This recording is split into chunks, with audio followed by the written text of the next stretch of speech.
Welcome to the first edition of Ramshackle. I'm here with an old buddy of mine, Dylan Kemlo. Hey Dylan. Cheers, baby. Nice.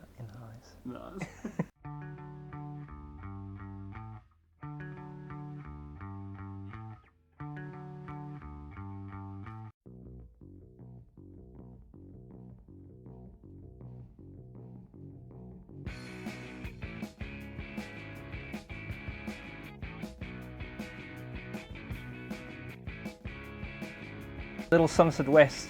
Well, yeah. This is the little hub where a lot of things started, I guess. Yeah. So, a friend of mine, John O'Mostert, gave me played a tape with Talking Heads on it, and it sucked my ear in because it started off this arpeggio sound, which is very classical, and then it had another little thing that lured you in, another melody, and it was building up, and then it was this amazing release that I could recognize from classical music, the dynamics, but it hit a spot emotionally that they were quite influential in their music taste, because it was the first time I was actually actively seeking out new things, and I knew that that's where you would find it, at their house. They used to buy imports, and it's really important that, because it was just music that you would never hear on the radio. Maybe if you listened to Barney Simon at like 11 o'clock or something. And they were making me mixtapes, and I can remember one mixtape that they made was Speaking in Tongues, Talking Heads on one side, and Pixies Doolittle on the other. And I wore that tape out. Got beach sand in it, and they would make another copy for me. Yeah. He had a bass guitar on the wall, and one of the first things I did was I hired that off him. Okay. Not because it was a bass guitar, but because it was electric. At the Purple Turtle in Cape Town, we had like a repertoire of covers, but we were slipping in our own material in between them.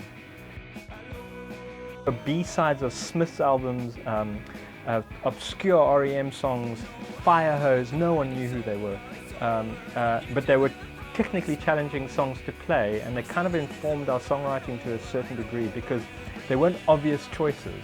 We had a couple of things that were fairly well known, but they kind of just saved our asses in terms of keeping people's attention. There was a New Zealand-based, Kiwi bass player, and then we had, this sort of was a quaint way of connecting the two culturs, because I always loved that image. There was a beautiful poster that of the, it had, it's an old World War II poster with an English soldier with his one foot in England and one foot in South Africa. And he straddled across the Atlantic, and the Afrikaners from that poster created the term soap peel, because if he straddled the Atlantic, his dick would be hanging in salt water. So they called him a soap peel. And I love that, and I love that connection between Europe and South Africa. As how much you can strip away, and how important energy is in terms of how you transfer it to your audience. We've been demoing stuff. We've been recording, working towards a full album, Horse Before the Cart. Now we're actually putting the bass lines onto that, because we actually started it recording as a duo with the intention of following through. Burning Down the House, Talking Heads, and I actually rewinded that tape over and over again just so I could hear the intro. So I could have that feeling again. It's like dragging on a cigarette or something. I think I felt most free when I was working with Peter, because there was someone who was more free than myself.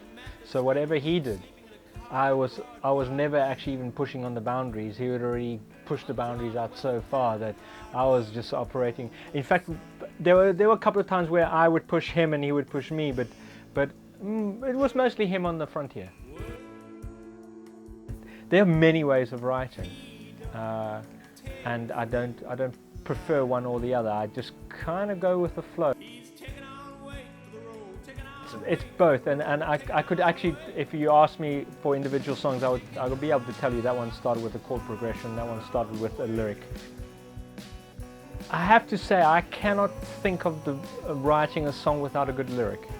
I can't see the reason for even writing a song without putting a good message in it. And so my inspirations for songwriting are actually beyond the world of songwriting. It's actually more from literature. So it can be trash literature, it can be highbrow. I'm not a snob. I can draw from anything. If it's good, it's good. Yes, certainly. In the sense that, like, don't bother writing a song unless it's got some kind of propulsion towards either posing a question or promoting an idea or something. Life experience a little bit. I don't believe you can write a song without actually working a crappy day job. I think you really need to have a great wealth of experience to be able to reflect on life accurately. And I am grateful for the sheer amount of crap jobs that I've done. I would say the thrill of playing live will always take precedence over everything, because when it does happen, when everything just falls into place and there's no technical problems, you're in a great venue with an audience that's there for you, or they might not have ever heard of you, but they're responding. It's still so much more visceral than all the other elements. It's not why is commercial radio not playing more interesting stuff? The question is, why have you not started a pirate radio station? So don't waste your energy fighting a system. Just create a new system. It's a far better way to spend your energy. You don't like the music. Do something about it that has nothing to do with whatever's being, and prove them wrong. I tend to fall back on things that are actually quite physical and aggressive. I still skateboard. I'm like 41 years old. I ride a skateboard still. I surf a lot. Only so much that I have to go for a surf or ride a skateboard or something, you know.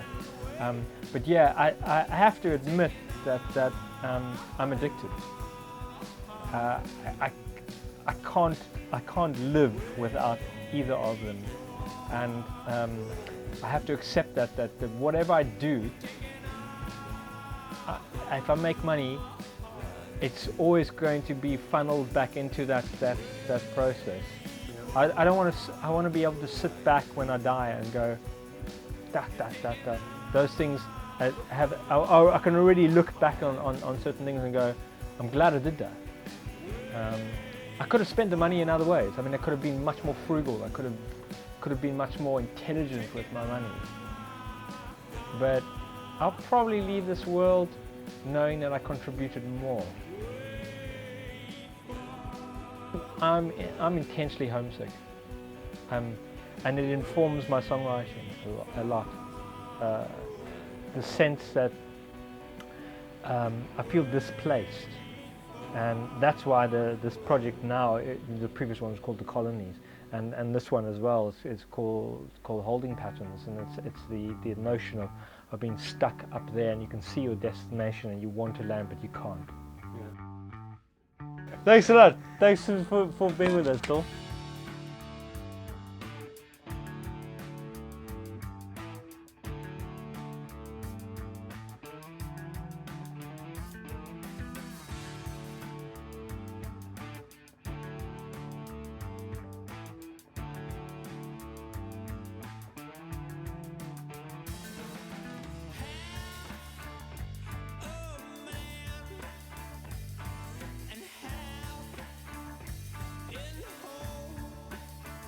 Who will I be interviewing next? Albert Frost. Dave from Goldfish. Theo Cross from the Springbok New Doors. Let's see.